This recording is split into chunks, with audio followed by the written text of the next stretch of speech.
अस्सलाम वालेकुम वरहमतुल्लाहि वबरकातुहू। तालीम हमारी हर हाल में जारी। इस मकसद के तहत सूर्या उर्दू प्राइमरी स्कूल नागार्जुन नगर नांदेड़ के ऑनलाइन तर्ज तालीम में आज हम आपका इस्तकबाल करते हैं। जमा शशम मजमून जोग्राफिया सबक नंबर 4 मौसम और आब व हवा। इस सबक को हमने पढ़े, आज इसके सवाल जवाब देखेंगे। सवाल नंबर 1, मैं कौन हूँ? उसमें नंबर 1 है मैं हमेशा बदलता रहता हूँ। उसका जवाब है मौसम। सवाल नंबर 2, मैं हर जगह यकसा नहीं रहती। ये कौन है? आब व हवा। सवाल नंबर 3, मैं पानी की बूंद की ठोस शक्ल हूँ। ये कौन है? बर्फ। सवाल नंबर 4, मैं फिजा में बुखारात की शक्ल में रहती हूँ। इसका जवाब है रुतूबत। इसके बाद सवाल है दर्जे झेल सवालों के जवाब लिखिए। सवाल नंबर 1, महाबलेश्वर की आब व हवा सर्द क्यों है?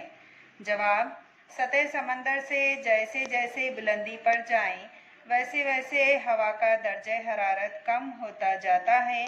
नंबर 2, महाबलेश्वर सह्याद्री के पहाड़ी सिलसिले में बुलंद मुकाम पर वाक़ है, इस वजह से महाबलेश्वर की आबो हवा सर्द है। सवाल नंबर 2, साहिली इलाक़ों की आबो हवा मरतूब होती है, वजह बताइए। जवाब, साहिली इलाक़ों में समंदर का पानी गर्म होकर इसके बुखारात हवा में शामिल होते जाते हैं, नमी बढ़ जाती है, इस वजह से साहिली इलाक़ों की आबो हवा मरतूब। सवाल नंबर 3, मौसम और आबो हवा के फ़र्क को वाज़ेह कीजिए। जवाब, मौसम और आबो हवा में दर्ज झेल फ़र्क है। नंबर 1, किसी मुकाम की मखसूस वक्त में मौजूद वक्ती फ़िज़ाई हालत को मौसम कहते हैं। इसके बरक्स किसी मुकाम के मौसमों की तवील मुद्दती कैफियत के औसत को आबो हवा कहते हैं। नंबर 2, मौसम में मुतवातिर तब्दीली होती रहती है और इसे आसानी से महसूस किया जा सकता है। आब व हवा में तब्दीली लंबे अरसे के बाद होती है और वह आसानी से महसूस नहीं होती। सवाल नंबर 4, समंदर से नज़दीकी और सतह समंदर से बुलंदी का आब व हवा पर क्या असर होता है? जवाब, अलीफ, समंदर से नज़दीकी का आब व हवा पर असर। नंबर 1, समंदर के नज़दीक के इलाक़े में समंदर का पानी गर्म होकर बड़े पैमाने पर बुखारात हवा में मिल जाते हैं। इस तरह इस इलाके की आब व हवा बुखारात रुतूबत का तनासुब ज़्यादा हो जाता है। इस वजह से आब व हवा मरतूब हो जाती है। नंबर 2, इसके बरक्स समंदर से दूर के इलाके की हवा में बुखारात रुतूबत का तनासुब कम होता है, इस वजह से आब व हवा खुश्क होती है।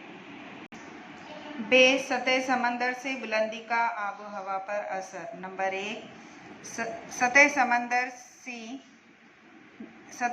से जैसे जैसे बुलंदी पर जाएं वैसे वैसे दर्जे हरारत कम होता जाता है। इस तरह बुलंदी पर आब व हवा सर्द होती है। इसके बरक्स सतह समंदर पर वाक़े इलाक़े की सतह ज़मीन के करीब की हवा ज़्यादा गर्म होती है। इस बिना पर आब व हवा गर्म होती है। इसके बाद सवाल है आब व हवा के मुताल्लिक़ दर्ज झेल कैफियत से रब्त रखने वाले तुम्हारी पसंद के मकामात जदवल में दर्ज कीजिए। गर्म, गर्म और मरतूब, सर्द, गर्म और खुश्क, सर्द और खुश्क। ये आपकी किताब में जदवल दिया हुआ है, इसको आपको कंप्लीट करना है। गर्म भोपाल, गर्म और मरतूब मुंबई, सर्द मुन्नार, गर्म और खुश्क नागपुर, सर्द और खुश्क महाबलेश्वर। जमा शशम के प्यारे तलबा और तालिबात, आज हमने ये सबक मौसम और आब व हवा इसके सवाल जवाब देखे। इसको आपको फिर कॉपी बनाकर कंप्लीट करना है और हमको बताना है लाकर। और इन वीडियोस को ज़्यादा से ज़्यादा देखिए, लाइक कीजिए, शेयर कीजिए और सब्सक्राइब कीजिए। फिर मिलेंगे। अल्लाह हाफिज़।